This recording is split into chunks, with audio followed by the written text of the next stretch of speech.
Yesterday, December 7th, 1941, a date which will live in infamy. The United States of America was suddenly and deliberately attacked by naval and air forces of the Empire of Japan. The United States was at peace with that nation and, at the solicitation of Japan, was still in conversation with its government and its emperor, looking toward the maintenance of peace in the Pacific. Indeed, 1 hour after Japanese air squadrons had commenced bombing in the American island of Oahu, the Japanese ambassador to the United States and his colleague delivered to our Secretary of State a formal reply to a recent American message. And while this reply stated that it seemed useless to continue the existing diplomatic negotiations, it contained no threat or hint of war or of armed attack.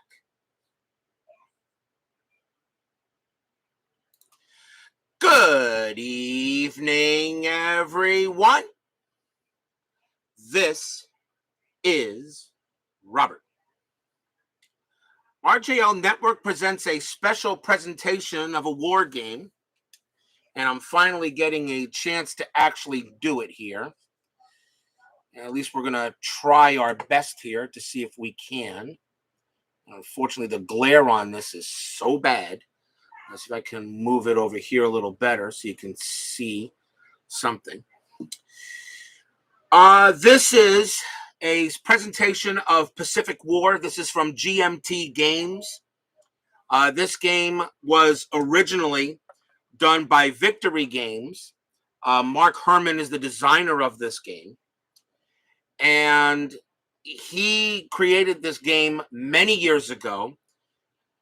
And it became pretty much an instant classic.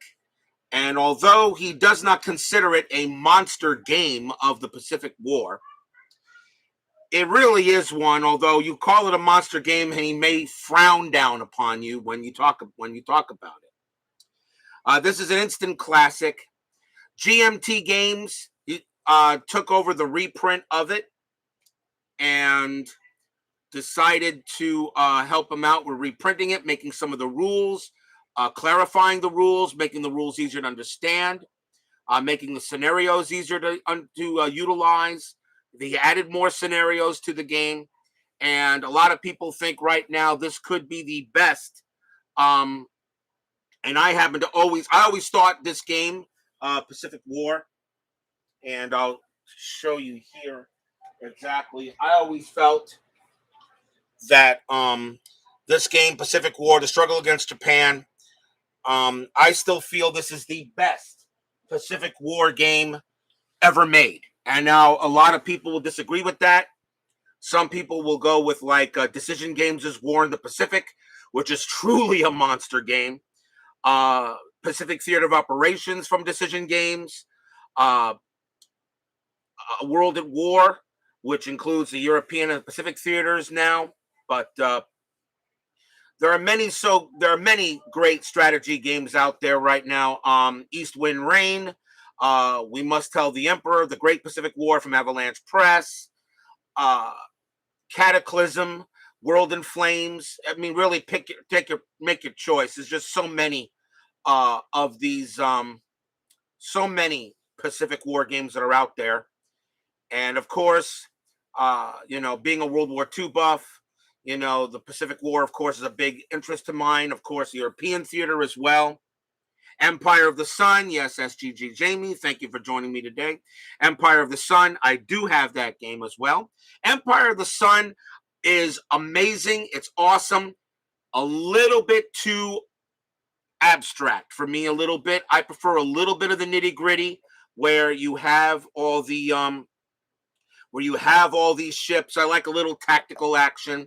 And in the old days, when I had the original Pacific War, I still have the original Pacific War somewhere in storage. I still have it. But I always felt that, and I played the strategic scenario in the original Pacific War. I played the original, the whole strategic scenario, and I got as far as about May of 1943 before I called the game. As soon as strategic initiative goes over to the Allies, I call the game. I say I'm done. It's done, because really, Mark Herman states there really is no way the Japanese should win the Pacific War unless the Allies get such incredibly terribly bad die rolls, and you don't do that, and you don't play the game right. May 1943 was as far as I got with the strategic scenario, and then I said, as soon as strategic initiative goes over to the Allies, they say it's done. I no longer have to play anymore. I'm done with it. The one thing I like about the new version, it has a lot of great scenarios. Here's the new scenario book that comes with it, and it has all the original scenarios, and like the engagement scenario. We're going to do Pearl Harbor today, and the only reason why I chose Pearl Harbor, it's a very easy scenario to actually play. Plus, this week is Pearl Harbor week. December 7th is Wednesday, but you have all the scenarios in here. Very clear, very easy to see where the plays go. The battle scenarios, of course. And the one thing, he added some more scenarios, like now you have a scenario like war in the Central Pacific. So now you could start playing it in the middle of 1943. And one of these days, I want to get this scenario. They have the strategic scenario, of course, but the strategic scenarios, and such. But this is the one I really want to get on the board, is this one here. Strategic scenario number 3. Geez, come on, paper. Strategic scenario number 3, which is in here someplace. Here it is. Okay, right here, and it's called the Barrier and the Javelin. As you can see right here, the Barrier and the Javelin, and it starts in April 1942. So now you can actually start the strategic scenario in the middle of the war instead of always having to start at the beginning. And April 1942 is pretty much the Japanese high tide, because that's when they start making their moves. They're about 1 month away from Coral Sea, 2 months away from Midway. It's pretty much the Japanese high tide is April 1942, and that's a great place to start. I don't have to worry about taking care of the Japanese conquests. They're already set. Now I just play the Allies and see how far, and see if I can, hold off and whatever. I still say this is the best Pacific War game you can get. I mean, as I said, Empire of the Sun, Fleet Commander Nimitz as well from DVG. I have tested that out, and I do like it. But I still say this is the best pack war game. The rules are actually simple, where the game is not broken. This game is not broken at all. It's actually easy to play if you follow the steps,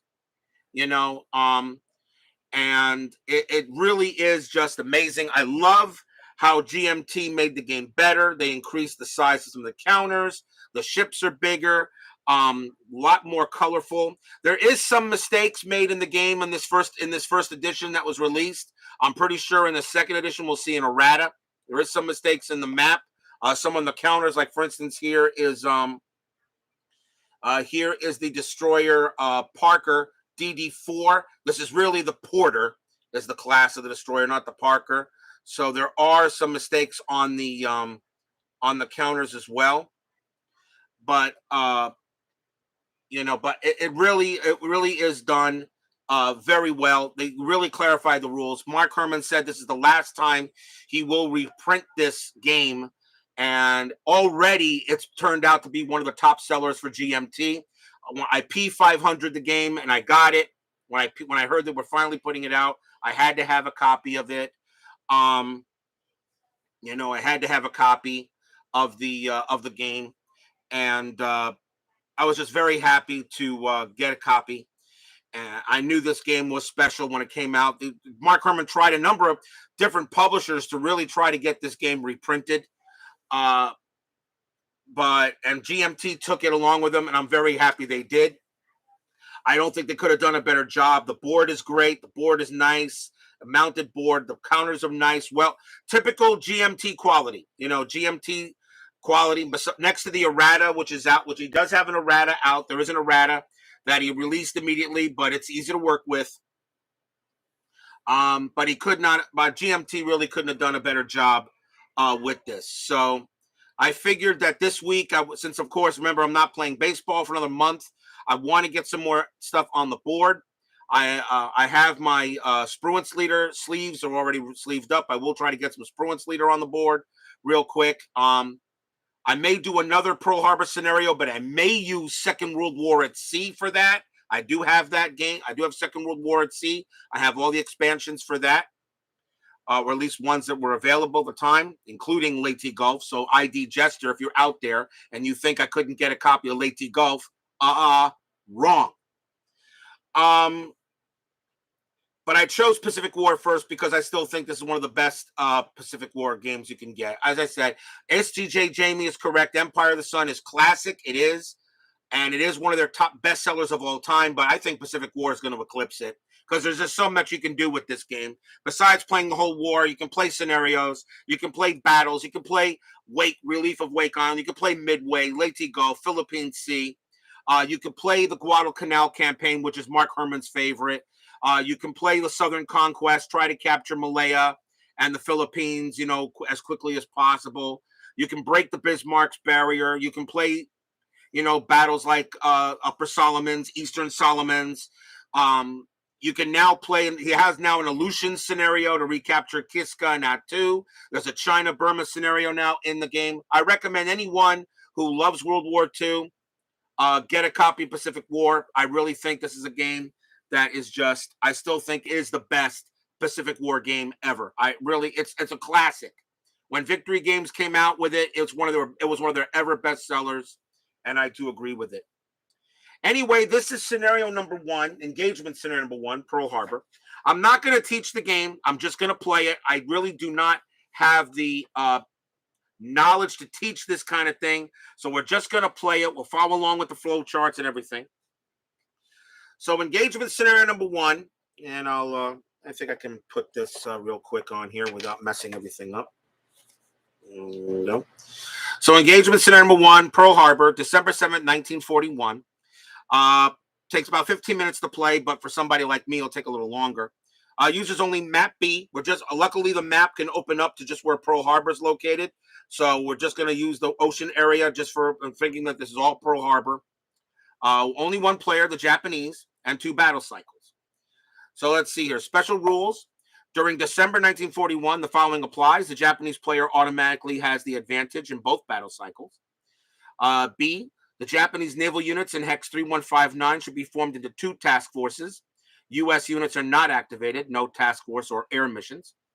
No Allied searches can be conducted at greater a 2 hex range until an Allied unit has been attacked. Lighting conditions are day, AM, and PM for both cycles. No Allied flak and no Allied air units can be alerted during the first battle cycle, but you can play the American national anthem in the background. That was kind of cute that he put that in there. And of course, that's a nod to Tora, Tora, Tora. And there are many great movies on the attack on Pearl Harbor.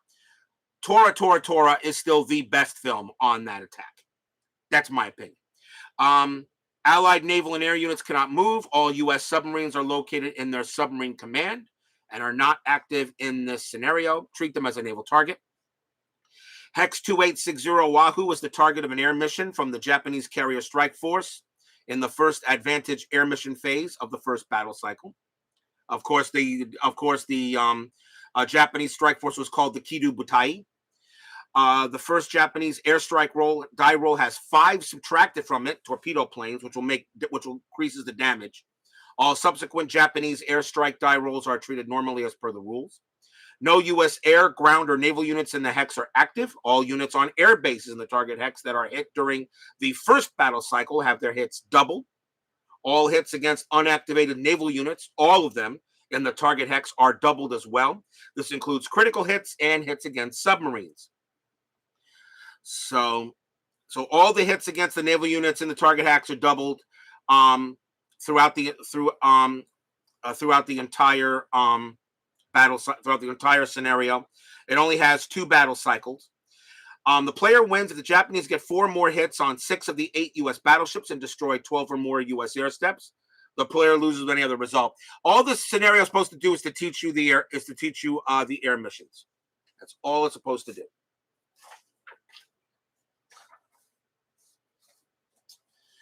So a little bit messy here, but we'll clean it up. All right.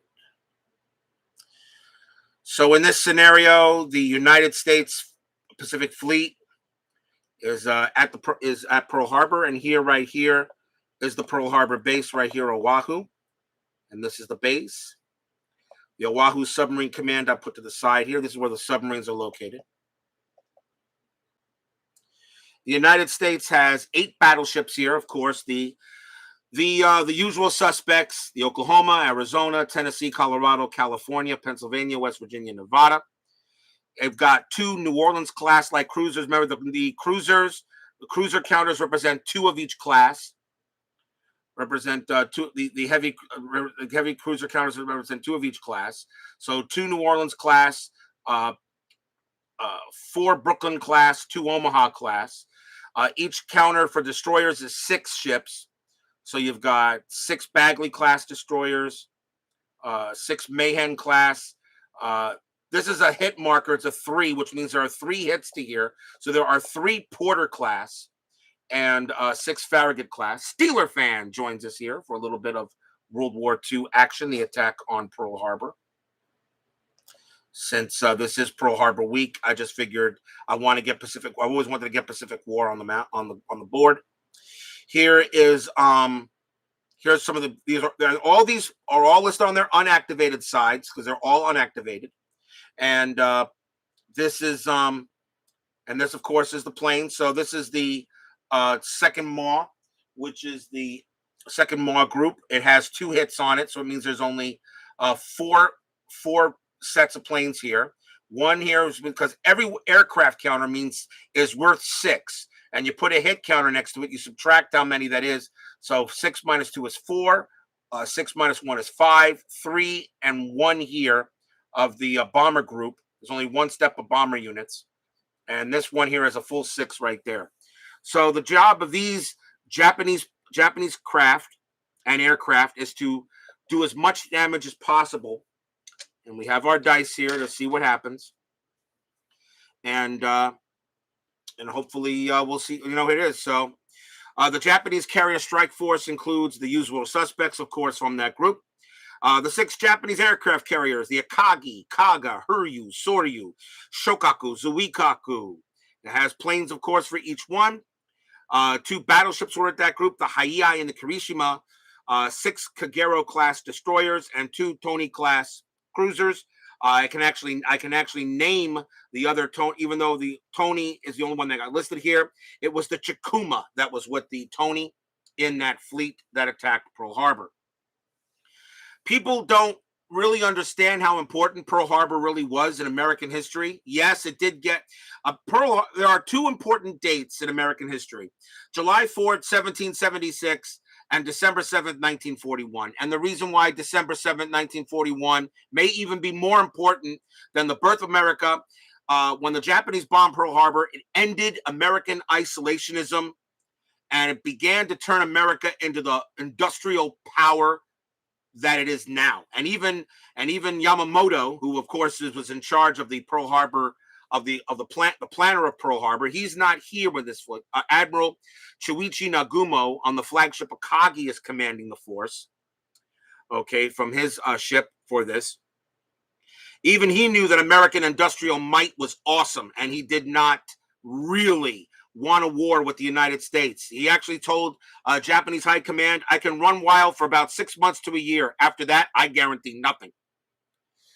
The mission was really for the Japanese did strike Pearl Harbor. What they really were trying to do was trying to knock out the Pacific Fleet so that the Japanese could continue their expansion in the Dutch East Indies, in Malaya, in Borneo, the Philippines, areas of very western part of Australia, New Guinea.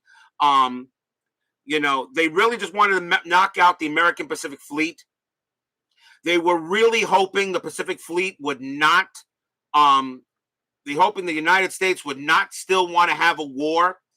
But what really done it was that the attack on Pearl Harbor occurred before the declaration of war was given to the American embassy, to Cordell Hull in Washington. When America, so in other words, you did not declare war on us, but you bombed us and killed our sailors and sunk our ships without even telling us you were going to war. And that's pretty much what infuriated America at that time. You said, what? You bomb us for no reason at all? You don't even declare war on us and you bomb us? That was it. And that's why after that happened, Yamamoto realized he had woke up a sleeping giant. And there's a lot of stories to that too. So, I mean, there's so many books written on Pearl Harbor. I still think the best book ever written on it is At Dawn We Slept by Gordon Prang. It's still maybe the classic work on Pearl Harbor, and still to this day considered by reading if you want to read up on the attack. There's just there's just so many, but I still think that's the best book on the subject. And trust me, there's thousands of books written on the subject. Why it happened? Did Roosevelt really know it was going to happen? What happened if this had happened? What if that had happened? So many what if books on the attack. It really is just amazing with the attack on Pearl Harbor. I recommend anybody, if somebody wants to read up a good short book on the attack, I recommend from Osprey Publishing, Tora, with the Raid book on the attack on Pearl Harbor, and of course Pearl Harbor 1941, a campaign book from Osprey Publishing. It's a quick book, but it goes right into the meat and potatoes of the attack, talks about the ships, the planes, the leaders. It's just, I always prefer Osprey Publishing. They're really, really good. They know how to do good books here. I mean, there's so much to talk about, on the attack, but let's see if we can get the game in. So we got 6 Japanese aircraft carriers. The Akagi is the flagship. The Akagi has a Carrier Air Division 1, which is 6 planes, but -1 makes it 5. And this has 5, 4, and 4. The Hiryu and Soryu were smaller carriers compared to the Akagi and Kaga. The Akagi and Kaga were actually converted battle cruisers. The Shokaku and the Zuikaku were really Japan's true newest fleet carriers.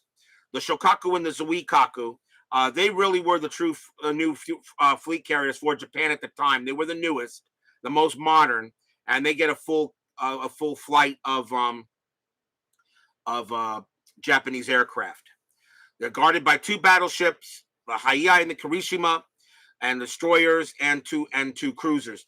The one little footnote to this in December 7, 1941, all of these ships were at 3159. They were located here. This is where the task force is. And I could have put a task force marker in there, but I'm not gonna. I didn't really want to open it up. So this is where the task force is located compared to here. That's where they're at. The funny thing about this, at the end of the war, every ship except for one destroyer, the Urakatsu, that was the only destroyer, every ship in this task force is sunk at the end of the war. None of these ships survive.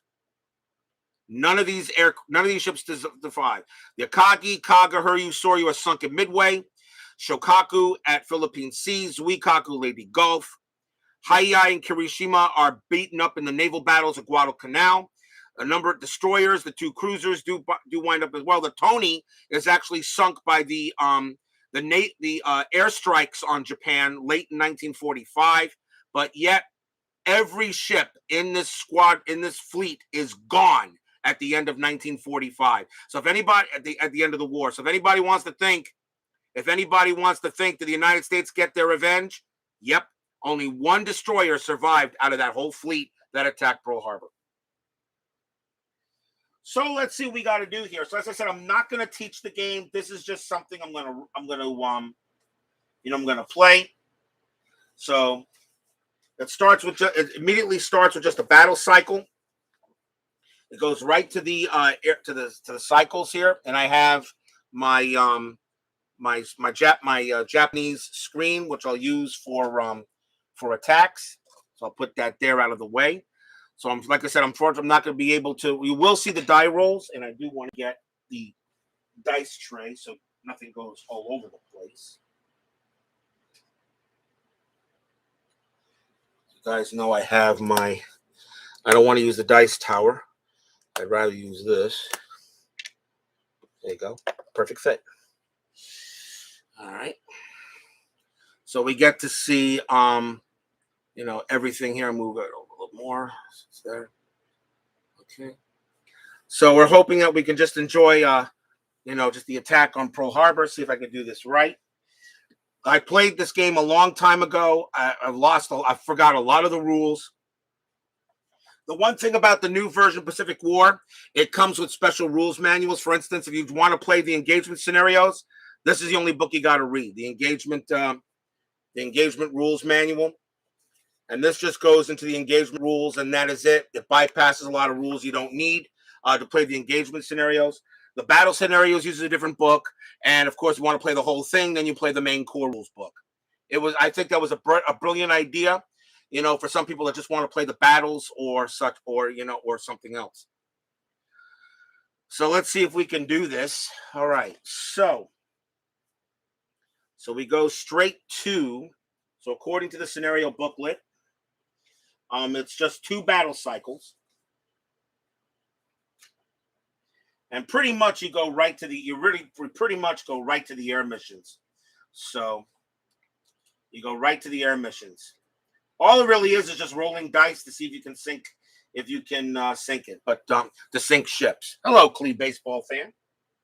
Good to have you here. So let's have a look here at for those of you wondering about the battle cycles. I actually have the Japanese display sheet, which has the battle cycles listed, and it goes on right at this. I got the camera very, very close, so you guys can see pretty much. I got it pretty close here, but typical battle cycle is right here. The battle cycle starts at lighting and battle cycle, naval combat cycle, and such. So I could probably just fold this up a little bit and see if I can get this right. All right. So if I was to go ahead with a battle cycle marker, I'm just going to use a marker here. And this is just for engagement scenario. Let me real quick. Let me just get the stuff here. Sorry for taking so long, guys. Like I said, this is, I always wanted to do this, and I still do. I just want to, have a little fun today, pretty much. And let's see. Let's get that one counter here. Right there. Okay, so we got that counter. We'll just use this. Okay.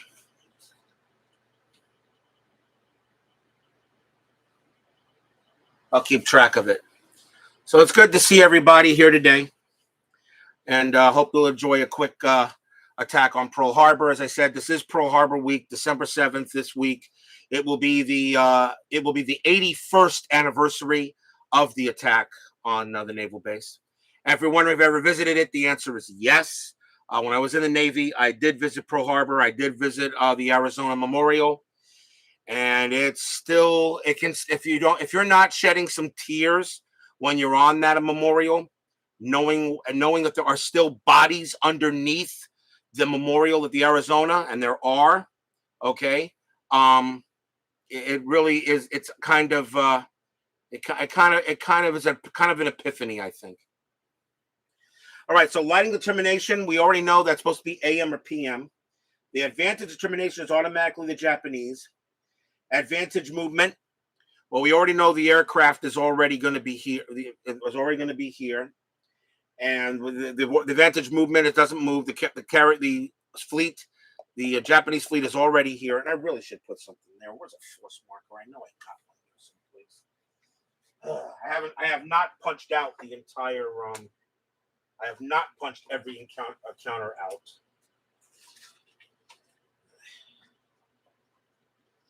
just need a force marker here. Here we go. We'll just take that one. So this is where the Japanese task force marker is. It's going to remain undetected because it was not detected. So that's where this Japanese fleet is located. It's supposed to be 2 task forces. I'm just going to make it 1. It really doesn't matter. It won't make a difference to the. Well, they say it should be 2 task forces. So fine, whatever.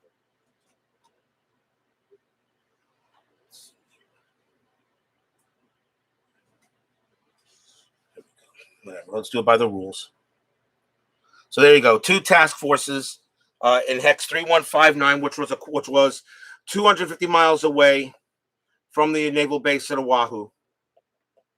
So this is where these ships were historically during the attack on Pearl Harbor. They left Curie, Japan, on November 26th. It took them a long time to get to Pearl Harbor, and Shuichi Nagumo was waiting for a signal to see if he should attack or not, and he got the signal.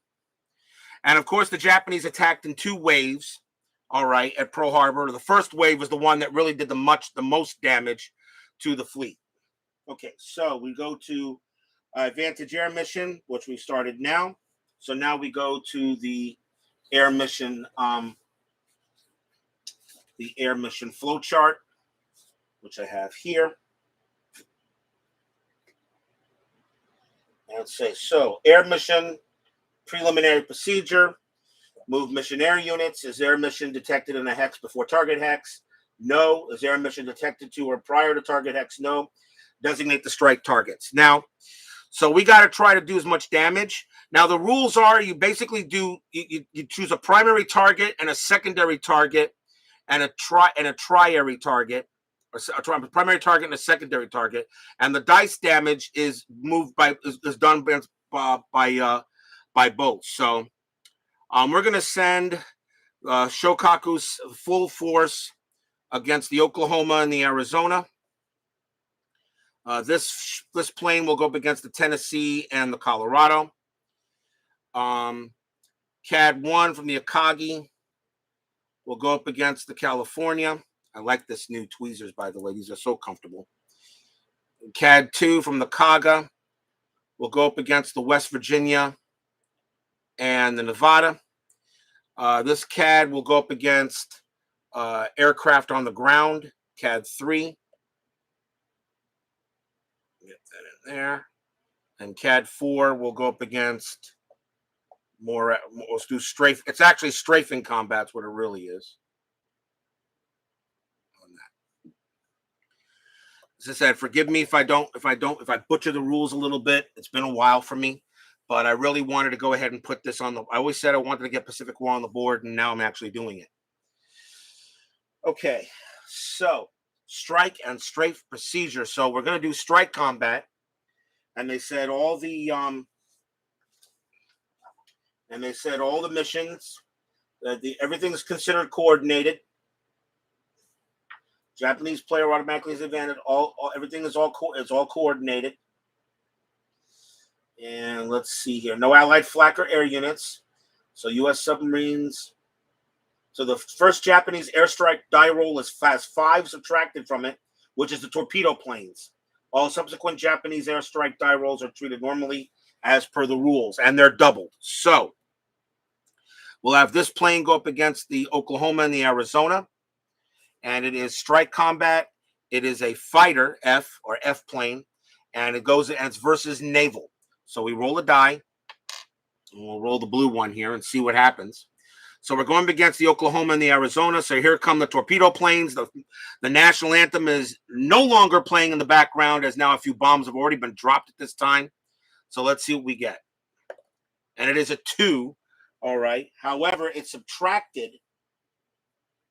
So remember 2. So the first Japanese airstrike die roll has 5 subtracted, which makes it a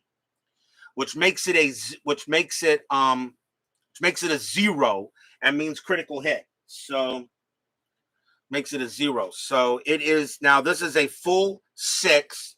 So we'll go to the combat results table. So fair strike. It's a modified strength of 6, and against here. So 6, and you come down here. It was a 0. So it's going to do 4 points of damage, but it's doubled, so it's 8. So it is 8 points of damage plus a critical hit. So we roll another die to see if there's any damage extra. It is a 6, and yes, there's one additional hit, doubled, which makes 2. So 10 damage goes against the Oklahoma and the Arizona.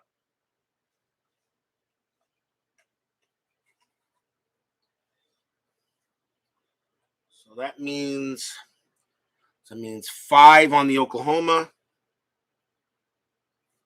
and 5 on the Arizona. So already these ships are already crippled because their cripple rating is a 6 on the other side, as you can see here. So these are already been blown, a 5 and a 5, and that's just for this attack right here. Okay. Now this one will attack the Tennessee and the Colorado. And this is not subtracted. This is just the regular planes from them attacking the Tennessee and the Colorado. So we roll a die for that. It is a 2. So I go down here. So 2. Let's see. And this is a 6 as well. So 6, 2, come down. And that is 3 points of damage. That's doubled to 6. So that means that the Tennessee and the Colorado both take 3 damage. And they're badly damaged, of course. The California and the Pennsylvania will be attacked by this group of Japanese aircraft. They roll at a 5. They have 5 attack factor because of -1 here from a 6. So that's going to be 5. So we roll again on a 5. So 7. And let's see, 5, 7. So let's see, 7. That's not going to be that good. That's going to be a miss. 5, 6, 7. Yep, that's going to be a miss. So they're not going to do any damage to the California or the Pennsylvania. At least I'm checking that out, but I don't think they do hit anything. That was a 5. Modified strength is 5. So, and I rolled a 7, which is not good. All right. Then we have this force going after the West Virginia and the Nevada. It also is a 5. And that does a 9, and that's going to miss everything too. A 6 to 9 is an automatic miss there. So these 4 ships pretty much survive any damage from this guys. But the Oklahoma, the Arizona, the Tennessee, and the Colorado, we need to score. According to the rule, we have to get 4 or more hits on 6 of the 8 U.S. battleships. So we already have taken care of the Oklahoma and the Arizona.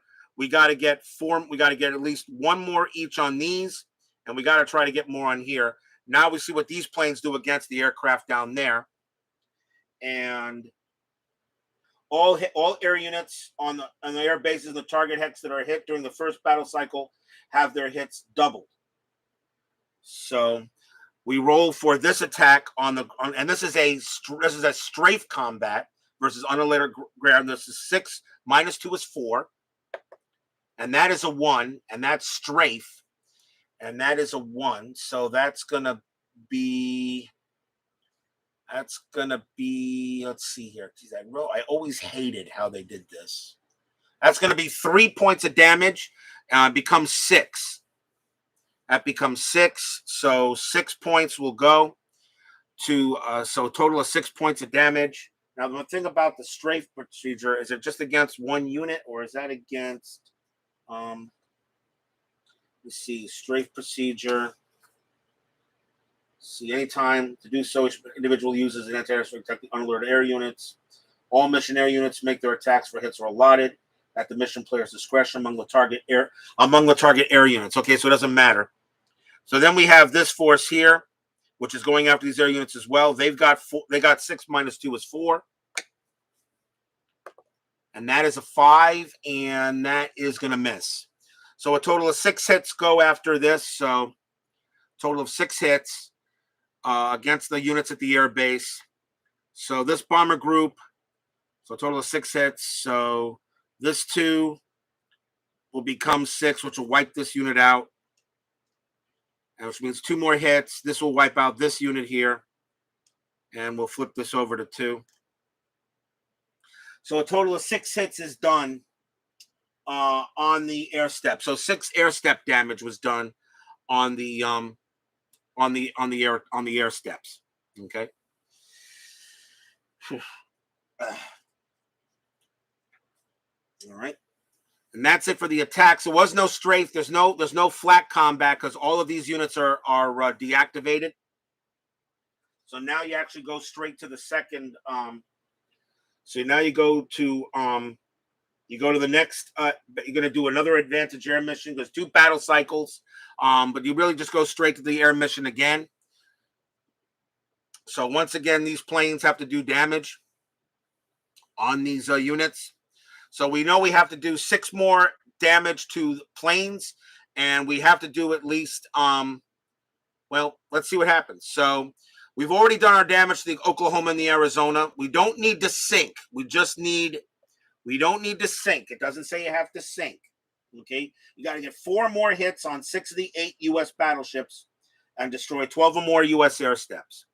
So the second attack, I'm going to go ahead and put this one here. I still got to keep them here to get to at least a couple of hits here. And I'll leave these guys alone, and I'll see if these aircraft can do more damage. So this is the second battle. This is the second air mission. Okay. Hits are still doubled. All hits against unactivated naval units, all of them, and the target hex are doubled as well. So let's see what we have. So we got this force here against this guy, against the Tennessee and the Colorado. And it's a full strength 6, and we roll a 1, and that's pretty good. 1 on full strength 6 is 1, and that's going to be 3 points of damage times 2 is 6. So that's going to do 6 points of damage total. And so now each one of these actually takes 3 here and 3 here, and that, believe it or not, is going to sink the Colorado and the Tennessee. So by doing 3 and 3, the Colorado and Tennessee just got sunk. So they sunk them. Now this force is going to go after the Pennsylvania and the Virginia. It's got to get some hits on these. So we've already gotten four of the ships now have 4 hits. So CAD 1. Let's do the CAD 6. We'll go up against the Pennsylvania and the West Virginia. That's a 1. That's a 6. That's going to be another 3 points times 2 is 6. So that's going to do 3 points of damage on the Pennsylvania, and that's going to do 3 points of damage on the West Virginia. And I believe this is how that is supposed to work. And give me 1 second for a moment. Give me 1 second. I got to check something on the naval strike procedure. Let's not spill on my counters. Otherwise, I'm going to be playing a lot of pickup here. So let me make sure I'm doing the strike right, but I believe that's correct. Mission player designates a target for strike. His target must be either enemy task forces or all the units in the hex. The mission player announces which mission units will attack which target units. Each air mission individually attacks 1 target piece or group of target naval units using its anti-ground or anti-naval strength. When 1 air unit attacks a group of naval targets, it must be designated by their priority, primary, secondary, etc. When more than 1 target is attacked, each target must receive 1 hit before another can receive a second hit, and so on. Critical hits are added to the total. So I was doing it right. Okay, very well. So they got 3 hits. Now this CAD will go up against the California and the Pennsylvania. The California will be the primary, Pennsylvania will be the secondary. This rolls at a 5, and that is a 6, and that's going to miss. And this one here will attack the West Virginia and the Nevada, and that rolls as a 5, and that's a 4, and that is going to do 2 points of damage. So that is going to do 1 point of damage to the West Virginia, which will make it 4, and 1 point of damage on the Nevada. So we actually do So we got 1, 2, 3, 4, 5 of the 6 ships we needed. We needed 6 of the 8 to do the damage. So unfortunately, the bad die rolls kind of hurt us, as we did not do enough damage to Battleship Row, although we did sink 2 ships. Meanwhile, these planes are going to go after strafe on the board. They're going to strafe the air base, everything on the board. So this CAD is still got to do 6 points of damage there. So CAD, this one here is 6 minus 2 is 4. That is a 5, and that is a miss. And this one, finally, the other one is also attacks at a 4. That is a 9, and that is a miss. So, and that pretty much is it. The planes would actually return back to the carriers, and the battle is over. So we did not win because we did not do enough damage. It really isn't. There are many. I have won this battle before. It's really not. It's not really easy to win. It's not really there for you to win. It's to try to teach you how air missions work. Strike combat, aircraft versus naval, installation of ground units, strafe combat against grounded air. That's pretty much how this scenario goes. So in the regards of this, we're going to look at the way this battle went. The Oklahoma and Arizona actually survived, but they are crippled. They pretty much would be out of action for maybe a couple of years. The Tennessee and Colorado both got sunk. So they are the Oklahoma and the Arizona of this game. California was unscathed. The West Virginia took some bad hits at 4 damage. It's 66% damage. It's really hurt. The Pennsylvania, 3 points of damage. It's hurt. The Nevada took some damage. The Nevada was actually able to, historically, the Nevada actually was able to get out of Pearl Harbor. They had to get it because it was under attack. They had to get it out. Otherwise, Pearl Harbor would be blocked. But the Nevada was able to get out of there before that happened, which prevented Pearl Harbor from being clogged up with a sunken battleship in between the ford. That's that you got to give the Nevada some credit on that as they try to get out of there.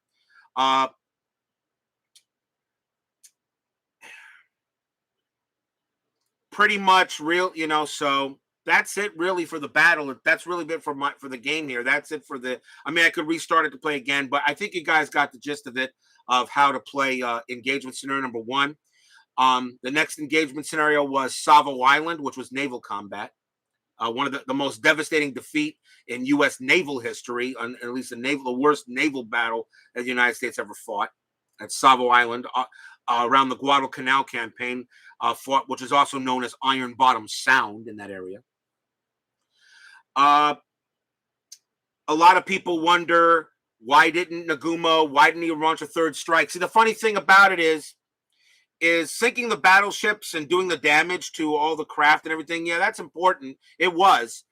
The funny thing was, if he had launched, a lot of people were wondering why he didn't launch a third strike. I guess he was worried because the American carriers were not there. The Japanese did not know that the U.S. carriers were not at Pearl Harbor. The Enterprise, the Lexington, the Hornet, they were not there at Pearl Harbor. That's what they were hoping to find. They did not.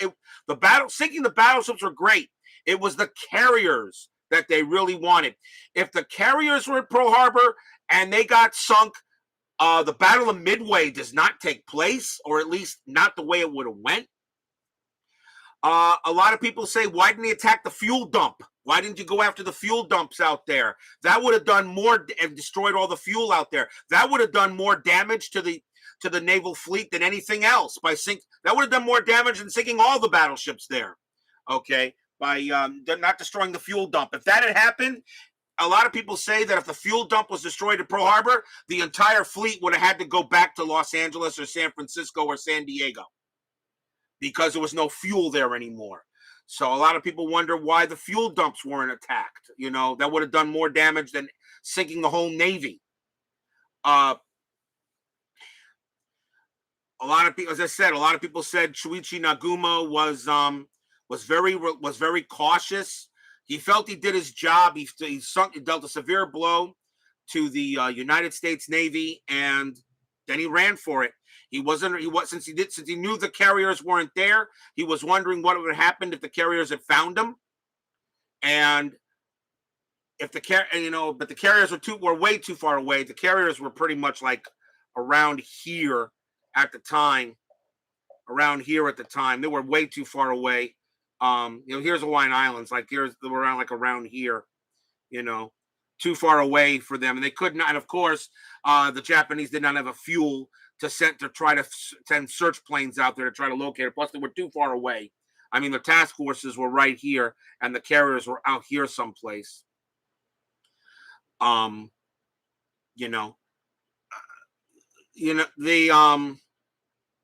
just so many what ifs how Pearl Harbor could have went. And for about the first 3 to 4 months of the war, the Japanese run wild. They took Malaya. They took the Malay Peninsula. They kicked the British out of Malaya. They kicked MacArthur out of the Philippines in February 42 in the Philippines with the Philippines campaign. Borneo, the Dutch East Indies, Rangoon, India. The Burma Road is closed. The Japanese pretty much ran rampant for about a good 3 to 4 months until the United States regrouped and then started hitting back a little bit. Also on December 7th, of course, there were attacks in Malaya. There were attacks in the Philippines on December 7th. Wake Island was also attacked, but held off. Wake Island held itself in its first attempt against the Japanese. They tried to invade Wake Island. It held off. It held its own early. The Japanese ran rampant for a while. It was just, it really was amazing, that the United States was able to say, you know what, let's just see if we can hold out here until we can repair and rebuild. But like I said, and then of course after Pearl Harbor, Franklin Roosevelt gives his Day of Infamy speech, which is considered, of course, one of the greatest speeches a president's ever made. A couple of days later, Adolf Hitler, Germany, and Italy all declare war on the United States, which was something Hitler really did not need to do. But because the Japanese were part of the Axis alliance, he decided to do so.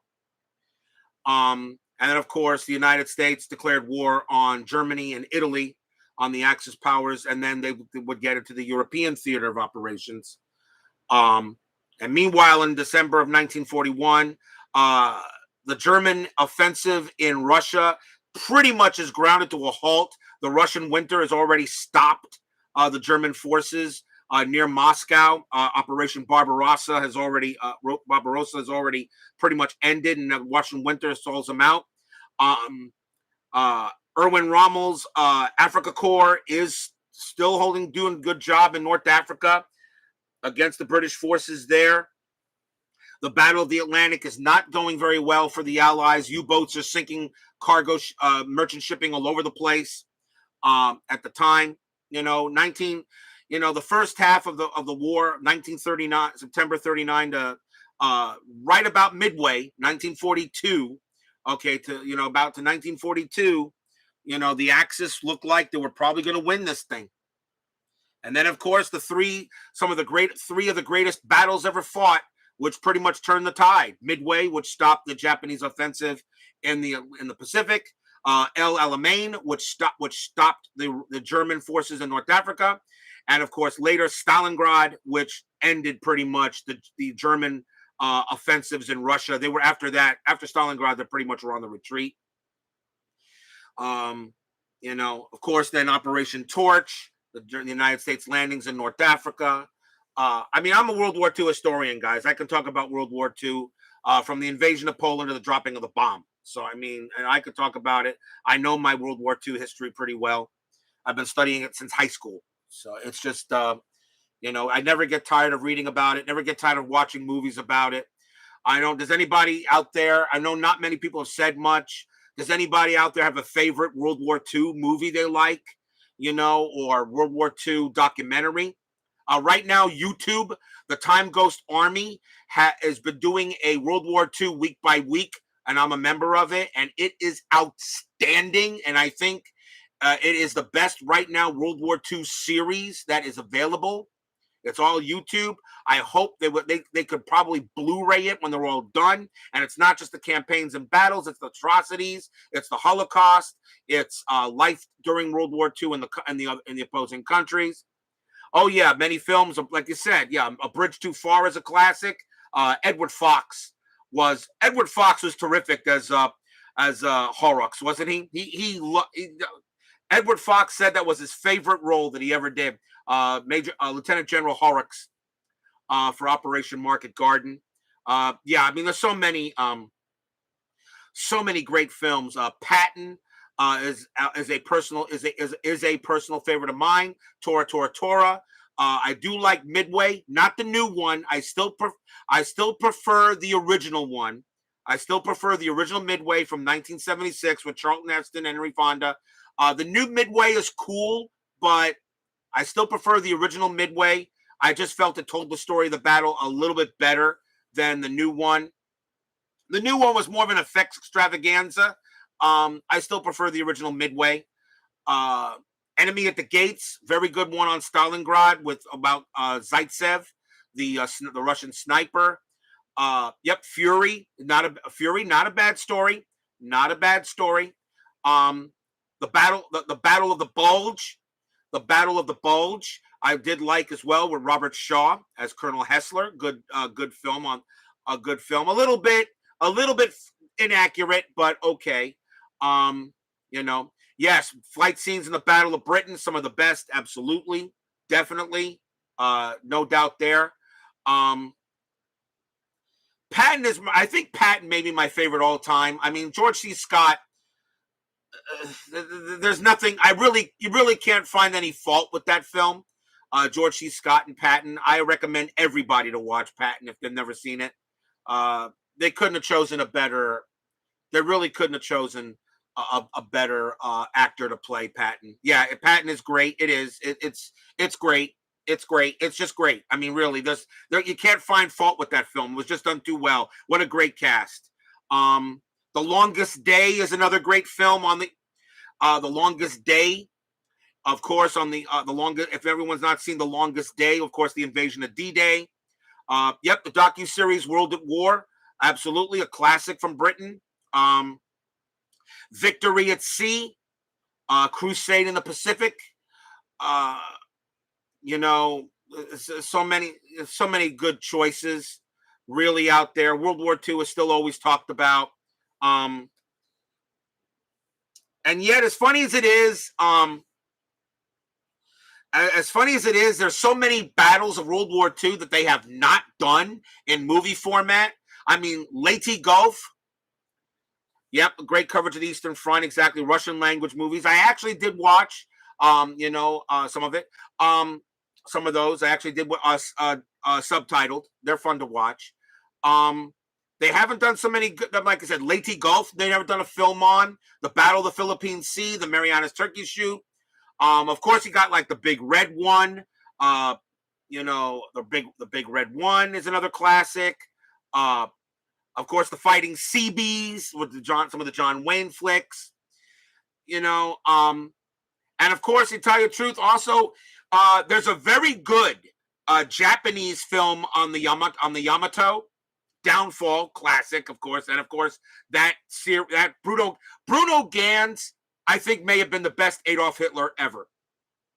Bruno Ganz played him to a T, and I know it's parodied a lot, but if everybody's ever watched the full movie of Downfall, which I have, it is such a good film on the final days, on the final few days of the Third Reich, when both the Allies and the Russians are closing in on Berlin. But there's a good Japanese film on the sinking of the Yamato, which was, of course, the biggest battleship of all time. And it's a Japanese film. I recommend anybody to watch it, subtitle it. It's really, really good. It's kind of like a Titanic. It's kind of like a Japanese Titanic, for lack of a better description. But it was done pretty well. Only in this case, instead of using a Titanic, they did the Yamato, which is which one of my favorite warships of all time. I mean, there's so many flicks, to choose from. Even Tom Cruise's Valkyrie is a very good film. I don't care what anyone says. Valkyrie by Tom Cruise on the assassination attempt at Adolf Hitler was done, in my opinion, very well. Okay, I thought that was very well done. I had no issue with that movie, with Tom Cruise's portrayal as well. It also included Bill Nighy and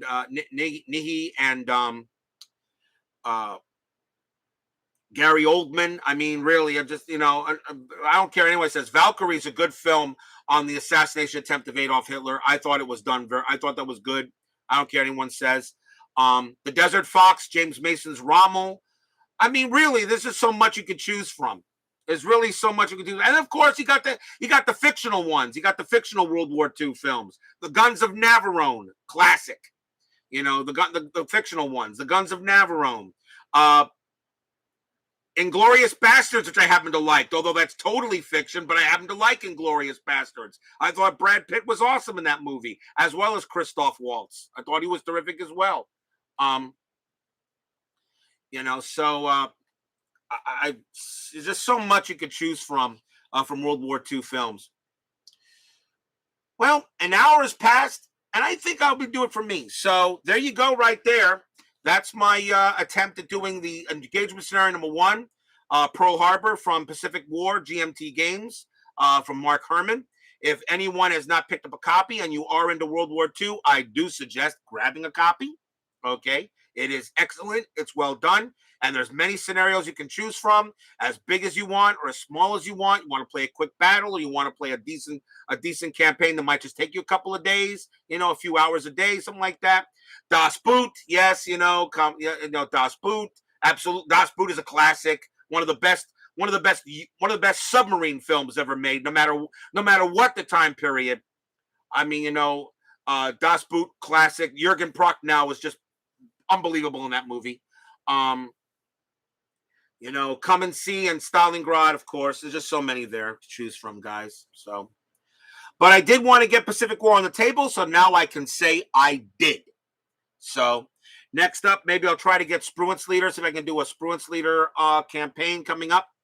I got them all sleeved, so I'm ready to do maybe the easy campaign for that. Still trying to tie down the rules. Maybe I might do another Pearl Harbor, but this time I might use Second World War at Sea. I do have the complete set of that from Avalanche Press. It's a lot more. What do you call it? Detailed than this. But well, I'm trying to do some sport. I mean, I don't want it to always be about inside pitch, but I want to do other stuff. I mean, I'm not as good as ID Jester when it comes to this. ID Jester is the best when it comes to mixing sports with war games. I mean, Kirk is really the best at it. Okay, so I'll give ID Jester the nod when it comes to doing sports and war games. Al Red Sox fan, of course, he gets the nod because, well, he just does everything great. I can never say anything. I can never say enough about him. But that'll do it for this year. I want to thank all of you that did join me for this. It was fun. And I said, I hope I did it right. Of course, I'm probably going to get some comments that said, you blew it. I said, okay, fine, no problem. But I did have fun with it. So we'll try to get some more. Marvel Champions I've done. I want to do some more Marvel Champions. I got some, I want to play some more Marvel Champions too. Although I know that's not everybody's cup of tea, but that's okay. Don't worry though, guys. Inside Pitch is coming back. We're less than a month away from Inside Pitch. Okay, remember, I know everybody's waiting for more for the 1988 season. It's going to be a blast. The demo game for 1988 will be on New Year's Day, and that's going to be the Athletics against the Dodgers. And of course, opening day will be January 9th. Will be January 9th, featuring the Tigers and the Red Sox. Jack Morris versus Roger Clemens. So don't worry, guys. Inside Pitch is coming back. Just need another month. It's an off season, so I know everyone's looking forward to it, and so am I. And it's going to be a lot of fun to play. But then again, any season you guys vote for is always going to be fun to play. I don't care if it's from 1956 to 2022. I don't care what season you guys vote for. I always look forward to it, and we get it started.